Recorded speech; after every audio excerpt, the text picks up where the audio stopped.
میرے گھر والے کہنے لگے کھانا چھوڑ دیں پہلے اس کی بات سن لے. میں نے کہا پتر کیا ہوا, کسی نے مارا ہے کسی استاد نے؟ کہنے لگے نہیں حضرت, گھر فون کیا تھا تو میری اماں اور ابا کی لڑائی ہو رہی ہے.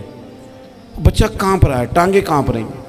میں نے کہا کیا ہو کیا گیا تمہیں پتر, لڑائی ہو رہی ہے تو گھروں میں ہو ہی جاتی ہے. کہنے لگے نہیں آپ کو پتہ نہیں وہ بڑا سخت لڑتے ہیں.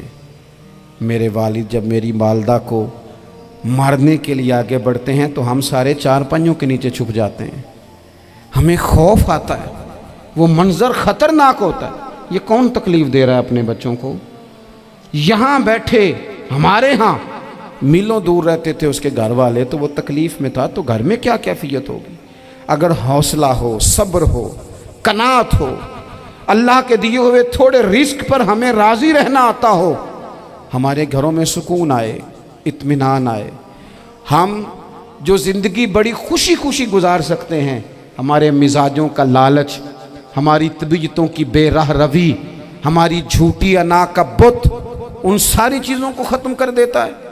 اپنی زندگی کے اندر اگر ہم وہ کردار اپنے بچوں کو دیں جس کردار میں موبائل بھی ہو, جس میں گاڑی بھی ہو, جس میں پیسے بھی لا کے ابا دراز میں رکھتا ہو, لیکن والد کا گھر میں مصلی بھی موجود ہو, اس کی کوئی تسبیح بھی ہو, وہ یہ بھی کہتا ہو کہ خدا نے اپنے فضل سے آج 5,000 دیا ہے تو اس میں 1,000 غریبوں کا بھی ہے, اس میں تھوڑا سا میں نے اللہ کی رضا کے لیے بھی رکھا ہے. اگر کوئی مشکل آ جائے تو وہ باپ اور ماں کو صبر کرتا ہوا دیکھتے ہوں. اگر ایک باپ بات کرے تو دوسرا برداشت کرتا ہو. خدا را اپنی اولادوں کو اس اذیت کا شکار نہ کرو. اپنے گھروں کے اندر وہ خودداری, وہ پیار, وہ وقار, وہ محبت, وہ انداز. آپ تھکے ہوئے ہیں کوئی شک نہیں, آپ بہت سارے مسائل کا باہر شکار ہوں گے کوئی شک نہیں, لیکن آپ باہر سے تھک کے آئے ہیں. اور اگر آپ باہر اپنی فیکٹری کے مالک ہیں اور دفتر کے بڑے ہیں تو گھر میں بھی تو آپ بڑے ہیں نا. آپ کی ماں بھی تو انتظار کر رہی ہے, اس نے بھی تو دکھڑا سنانا ہے نا آپ کو.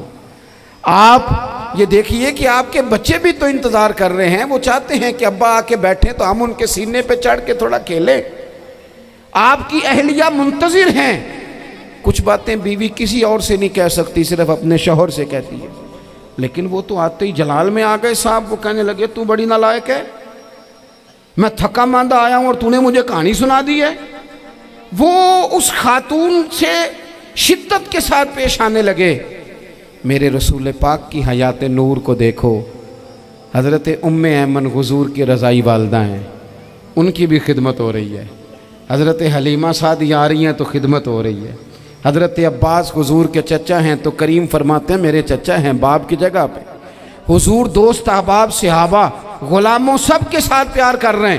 9 ازواج مطہرات ہیں گھر کے اندر, اور کیفیت یہ ہے کہ حضور صرف ان کی ضرورتوں کا ہی خیال نہیں کرتے, خواہشات کا ہی خیال نہیں کرتے, بلکہ میرے کریم کا طریقہ یہ ہے کہ کوئی بندہ آج بول کیا رہا ہے, وہ کہاں کھڑا ہے آج, اس کے جملے کس طرح کے ہیں, اس کا لہجہ کس طرح کا ہو گیا ہے اور اسے ٹھیک کیسے کرنا ہے. محبوب اس کا خیال فرماتے, توجہ کرتے. میں کہتا ہوں کہ ہم سب کو شوق آیا ہے آرام کرنے کا. میں صبح 11 بجے سے پہلے اپنے گھر سے نکل آیا تھا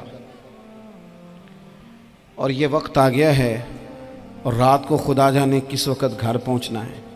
کئی دفعہ کیفیت یہ ہوتی ہے کہ گاڑی سے اترتے ہیں تو پھر دل کرتا ہے کہ کوئی اٹھا کے چلائے نہ کبھی. اس کے باوجود بہت سارے لوگ ناراض رہتے ہیں کہ ہم سے مل کے نہیں گئے, فوٹو نہیں کھنچوا کے گئے, فلانی جگہ چائے نہیں پی کے گئے. یہ تسلسل ہے. لیکن میں جتنا مرضی تھکا ماندہ گھر جاؤں گا نا, کبھی ایسا نہیں ہوا کہ میں گھر جاؤں تو بڑی ٹینشن میں جاؤں. میری گھر والی ایک دن مجھ سے کہنے لگی آپ نے کبھی نہیں کہا کہ میں تھکا ہوا آیا. بندہ تھک بھی تو جاتا ہی ہے نا, کبھی کہاں کرے نا.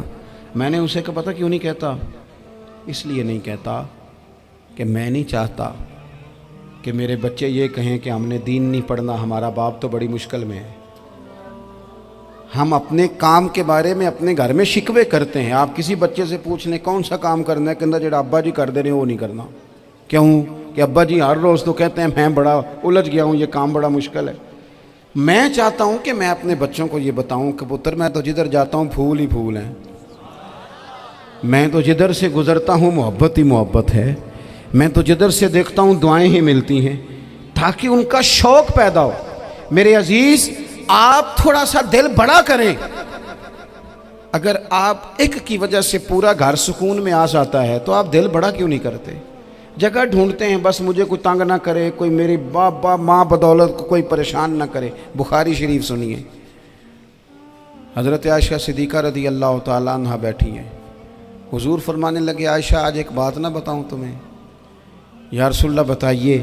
حضور فرمانے لگے جب تم مجھ سے ناراض ہوتی ہو تب بھی مجھے پتہ چل جاتا ہے، اور جب راضی ہوتی ہو پھر بھی پتہ چل جاتا ہے۔ تو حضرت سیدہ عائشہ صدیقہ بات سن کے بڑی خوش ہوئیں، یا رسول اللہ وہ کیسے؟ حضور فرمانے لگے کبھی کبھی تم قسم اٹھاتی ہو۔ یا رسول اللہ ہاں۔ فرمایا جب ہوتی ہو نا راضی، خوش، تو پھر کہتی ہو مجھے رب محمد کی قسم صلی اللہ علیہ وسلم، پھر تم میرے نام کے ساتھ رب کریم کا نام ملا کے قسم اٹھاتی ہو، رب محمد کی قسم۔ یا رسول اللہ بالکل ایسے ہی ہے۔ اور فرمایا جب تمہارے دل میں کوئی بات ہوتی ہے نا تو پھر تم کہتی ہو مجھے رب ابراہیم علیہ السلام کی قسم، پھر تم رب محمد نہیں کہتی۔ یہ بخاری مسلم میں موجود ہے۔ حضرت عائشہ صدیقہ نے تو بات سنی تو کھل گئی طبیعت، کہنے لگی کریم صدقے جاؤں، یہاں تک خیال فرماتے ہو؟ کس کے جملے کہاں پہنچ گئے، یہاں تک خیال ہے؟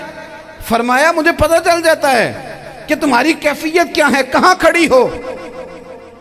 او بھئی ہم تو اپنی ماں کا بھی خیال نہیں رکھتے۔